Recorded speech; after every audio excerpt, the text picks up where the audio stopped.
Arbizuko senideok eta beste gainerako Euskal Telebistatik meza honetan zaudeten guztiok. Pozgarria zaigu, nola ez, Eukaristia honetan, domund igande honetan, bere izenburuarekin, goiburuarekin horrela aritzea. Ikusitakoa eta entzundakoa konta ezazu. Hauxe dio, aurtengo domund kanpainak. Eta asmo askorekin, misiolari asmoekin, baita ere urteroko gure parrokiak jasotzen du San Miguel Goiaingeroaren irudiaren bisita, eta horrek ere beste kutsu bat ematen dio gaurko gure mezari. Hainbat etxeetako gaixoek nahi bisita hau gauzatzea. Eta zuetako askok ere esan digute, gaurkoan meza honetan eskazazu badagazte bat beharrean dagoena eta hainbat egoera. Guzti horiek ekartzen ditugu aldarera, baina horren aurretik Jesusi begiratu eta entzun behar. Ze goiburu horren arabera galde genezake eta zer ikusi dugu edo zer entzun dugu. Edo hobe esan da, nor ikusi dugu eta nori entzun. Evangelioan Jesus ikusi dugu, Jerikotik ateratzen, bere bidean, Pazko bidean. Eta gu senideok nun kokatzen gera.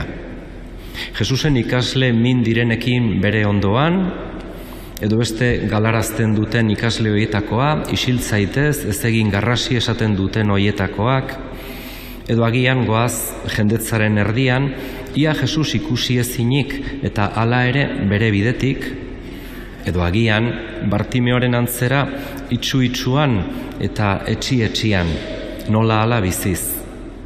Nolabait eseririk, instalatuak, inorantz abiatzeko ia indarrik edo gogori gabe, auskalo norbaerak jakinen du hori.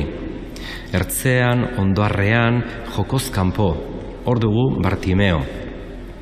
Eta horregatik gaurko irakurgaiek ikusmenaz hitz egiten digute. Jesus delako benetan munduko argia, berak bai begiratzen gaituela, eta deika ari zaigula. Daviden seme errokizakizkit, da Bartimeoren deia, garrasia. Berak garbi duelako, ez duela argirik, ilunpean murgildua dagoela. Argatik uzten du bera bebesten duen jantzia. Argatik hurbiltzen zaio Jesusi, argatik eskabide apala egiten dio. Eta hor sortzen da fedea, elkartasuna, ikusteko miraria, bere atzetik ibiltzeko grazia. Jesus, Jeriko utzirik, Jerusalena abiatzen da.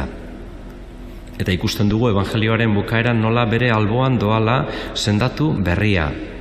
Jeremias profetaren kantu pozgarria Espainetan. Horixe da entzun duguna lehendabiziko irakurgaian. Salbatu du jaunak bere herria, Israel bizirik geldituak. Eta hauxe da, gaur eta beti, Eliza ikaslearen eta Eliza misiolariaren oihua.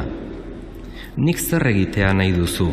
Galdetzen dio Jesusek Bartimeori, eta hori guk ere jasotzen dugu, eta modu berezian betiko misiolariek hori entzun dute eta horri erantzuten saiatu dira.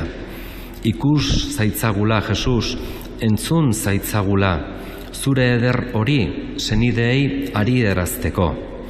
Eta hau jada ez da misiolari batzuen lana, guztiona da. Ebertarrei entzundako epistolan ikusten da denok garela, herri santu osoa apaiz. Eta gure apaizgoa hauxe dugu, munduari hau adieraztea. Denok abiatu garenez Jesusekin, etxean, naiz kalean, denok konta dezakegu bizi izan duguna. Jesus dugula bidelagun, kide, anaia, maisu eta senidea. Esan bezala gure herrian dugu gaur San Miguel. Berak zaindu du gure fedea oraino. Eta berageri ere eskatzen diogu susper dezala, gure maitasuna eta itxaropena, gure misiorako grina. Domund, kontatu eta lagundu. Eliza misiolariaren asmoei.